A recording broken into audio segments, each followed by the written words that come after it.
Hello good people, কি অবস্থা আপনাদের? আমি রিসান। আজকে আপনাদের কাছে নিয়ে আসি একটা নতুন প্রোডাক্ট যেটার নাম হচ্ছে ইজি এসএমএক্স X20। এটা একটা গেম প্যাড। গেম প্যাডটা একটু আননোন নামটা যদিও, বাট চলুন দেখা যাক গেম প্যাডটার মধ্যে কি কি আছে। আর এর আগে একটু ভিডিওস দেখে আসেন।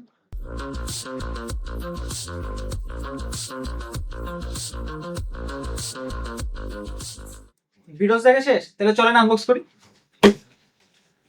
সুন্দর। বক্সের ভিতরে কি কি আছে দেখা যাক।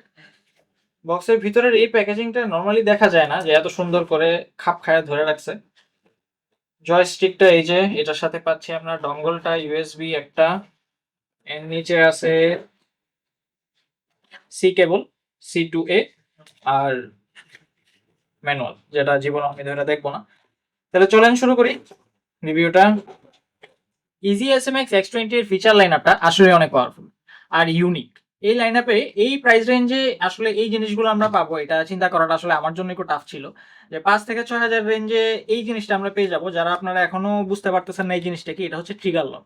তো ট্রিগার লক আসলে কখন ইউজ করে? ট্রিগার লক ইউজ করে, ধরেন আপনি গাড়ি চালাইতেছেন, গাড়ি চালানোর সময় আপনার ট্রিগারটা, ধরেন অ্যাক্সেলারেশনের সাথে সাথে আপনি ট্রিগারটা টিপ দিতেছেন, আবার অ্যাক্সেলারেশনের সাথে সাথে ছাড়তেছেন, তখন এটা একটা ইউজ কেস হইতে পারে। আর একটা ইউজ কেস হইতে পারে আপনি কল অফ ডিউটি খেলতেছেন অথবা পাবজি খেলতেছেন, তখন আপনার রেসপন্স টাইম অনেক ফাস্ট প্রয়োজন। তখন আপনি এটাকে এই যে ট্রিগার লকটাকে উপর করে যদি দেন, ও এখন রেজিস্টার করতেছে। সো এই ইউজ কেসটা অনেক ভালো। আর এরই সাথে পিছনে আমরা আরো দেখতে পারতেছি এখানে 4টা কাস্টমাইজেবল বাটন আছে, এটা আপনি আপনার মতো ম্যাপ করে নিতে পারবেন, ওদের আলাদা সফটওয়্যার আছে ওইটা দিয়ে। আর এখানে যেটা দেখতে পারতেছেন এই যে এটা হচ্ছে মোড সুইচের বাটনটা, এটা দিয়ে আপনি মোড সুইচ করতে পারতেছেন, ডঙ্গল 2.4 আর ব্লুটুথ যেটাই বলেন ওইটা দিয়ে আপনি কানেক্ট করতে পারতেছেন। এখন হচ্ছে সামনের জায়গায় দেখতে পারতেছেন RGB এফেক্ট, এখানে 3টা RGB এফেক্ট নরমালি দেওয়া আছে, আপনি নিজের ইচ্ছা মতো চেঞ্জ করে নিতে পারতেছেন। এখানে কিছু বাটন দেওয়া আছে উপরে, home button, C button, list button. মজার বিষয় হচ্ছে জিনিসটাতে জাইরোস্কোপ আর মোশন কন্ট্রোল ফিচারটা আছে, যার কারণে যদি পাবজি খেলেন এই করে করে এনিমি মারতে পারবেন। সো ভালো, এই প্রাইস রেঞ্জে এত কিছু ফিচার দিচ্ছে, এটা ভালো। যারা যারা দেখতেছেন, এই বাটনের ক্লিকের সাউন্ডটা যদি আপনারা দেখেন, ডিপ্যাডের সাউন্ডটা যদি দেখেন, আর এটার সাউন্ডটা যদি দেখেন, ডিফারেন্স নিশ্চয়ই বুঝতে পারতেছেন। এই বাটনগুলোতে মেকানিক্যাল কি ইউজ করছে আর এই বাটনগুলোতে মেকানিক্যাল কি ইউজ করে নাই, সো সাউন্ড শুনে নিশ্চয়ই বুঝতে পারতেছেন। সো এটাও একটা ইউনিক ফিচার। ট্রিগারগুলো যথেষ্ট কমফোর্টেবল, উপরেরগুলোও মেকানিক্যাল। আর গ্রিপটা তো আমি আগেই বললাম, গ্রিপটা হাতের মধ্যে ভালোই লাগতেছে, বাট এটা আরেকটু রাবারি হলে আমার মনে হয় আমার জন্য ভালো হইতো। আর ফুল সামনের যে পোর্শনটা আপনারা দেখতে পারতেছেন, সামনের পোর্শনটাতে হার্ড প্লাস্টিক ইউজ করা হয়েছে, বাট পিছনের যে পোর্শনটা, পিছনের পোর্শনটার এই জায়গাটার মধ্যে PS4 আর এক্সবক্সের কন্ট্রোলার নর্মালি থাকে প্যাটার্ন প্লাস্টিক লেআউটটা। এই প্যাটার্ন লেআউটটা আপনার গ্রিপে হেল্প করে। সো আপনি যদি ঘেমেও যান, এই প্যাটার্নটা থাকার কারণে হাতে গ্রিপটা ভালো পাইতেছেন। আর মেইনলি হাতের এই পোর্শনটাই আপনাদের এই গেম প্যাডটাতে লাগে, এই জায়গাটাতেই দেওয়া হয়েছে প্লাস্টিকটা, সো দ্যাটস গুড। যদিও থাম গ্রিপগুলো আপনারা কাস্টমাইজেশনও করতে পারবেন কিনে কিনে, বাট এই স্টক যে থাম গ্রিপটা দিছে এটাও যথেষ্ট কমফোর্টেবল রাবারের। নর্মাল গেম প্যাডের ট্রিগারে অথবা সুইচগুলোতে, যেগুলোতে হল এফেক্ট থাকে না নর্মালি, এগুলোতে পোটেনশিওমিটার ইউজ করা হয়, যেগুলোতে মেকানিক্যাল বাটনের ক্লিকের কারণে আপনি রেজিস্টার করতে পারতেছেন একটা জিনিস। বাট এটার ক্ষেত্রে হল এফেক্ট থাকার কারণে এটা ডিটেক্ট করে হচ্ছে ম্যাগনেটিক ফিল্ড। সো ম্যাগনেটিক ফিল্ডের চেঞ্জের কারণে এটার আপনি বলতে পারেন রেজিস্টার করে নেয়। ম্যাগনেটিক ফিল্ড যখনই চেঞ্জ ধরে ও তখন রেজিস্টার করে, so it's more better and more accurate. So এটা ভালো, এখানে আপনি 5 to 6 thousand রেঞ্জে হল এফেক্ট পাচ্ছেন। ভিডিওতে আগেই দেখছেন যে 2.4 এর ডঙ্গলটা দেওয়া আছে, সাথে একটা USB-C এর চার্জও দেওয়া আছে। নতুন একটা জিনিস আমি লক্ষ্য করলাম যে USB-C এর পোর্টটার মধ্যে একটা লাইট দেওয়া আছে, অন্ধকারের মধ্যে যদি আমরা পোর্টটা খুঁজে না পাই, অনেক হেল্পফুল।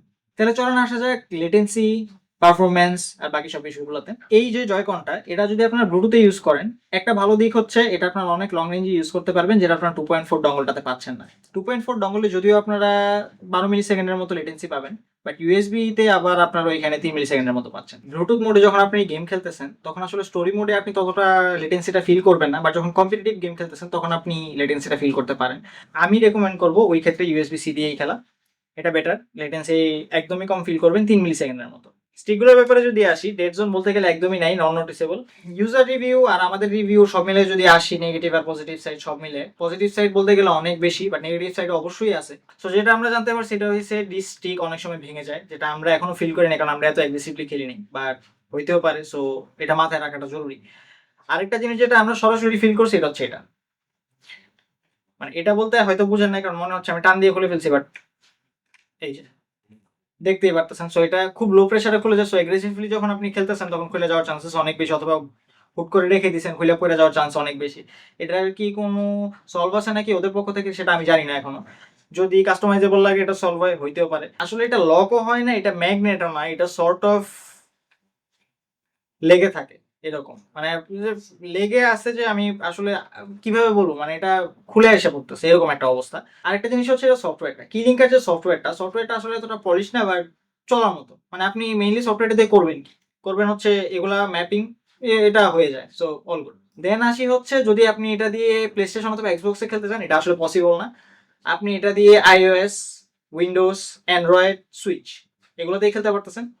সো নর্মালি আপনি যদি প্লে স্টেশন থাকে আপনার, আপনি এটা কেনার চিন্তাও করবেন না। সো এটার যে ইউজ কেসটা ওইটার জন্য এটা খুবই ভালো। তো সব মিলাই যদি বলি, easy S M X value for money গেমারদের জন্য ভালো একটা অপশন। হল এফেক্ট পাইতেছেন ট্রিগার গুলোতেও, আবার স্টিক গুলোতেও, যদিও এটা আমি ভিডিওতে বলতে ভুলে গেছিলাম, আই এম সরি, স্টিক গুলোতেও হল এফেক্ট আছে, যার কারণে আপনার ড্রিফট সমস্যাটা থেকে আপনি বাঁচতে পারতেছেন। ড্রিফট সমস্যাটা বলতে গেলে একদমই নাই, থাকারও কথা না হল এফেক্টের কারণে। মেকানিক্যাল বা মেকা টেকটাইল সুইচ যেটাকে বলে এটা পাচ্ছেন, ফিল্ডটা পাচ্ছেন, রিম্যাপেবল 4টা বাটন পাইতেছেন, আর 8 GB পাইতেছেন। সো অল ইন অল এটা খুবই ভালো একটা ডিল। আমরা যদি এটাকে কম্পেয়ার করতে চাই, 5 থেকে 10,000 টাকার ভিতরে যতগুলো গেম প্যাড আছে এগুলোর মধ্যে আমরা টপ 5-এ ইজিলি রাখতে পারি। যদি এই জিনিসটাকে এরা একটু ঠিক করতো অথবা এই জিনিসটা কোনো সলভ থাকতো, তাহলে এটাকে ইজিলি টপ 3-4 এ আমরা রাখতে পারতাম। পার্সোনালি আমাদের ক্ষেত্রে থেকে আমরা এটাকে 8.5 স্কোর দিতে পারি। 8 GB লাইটিং পাইতেছেন, ভালো একটা পারফরমেন্স পাইতেছেন, জাইগো পাইতেছেন।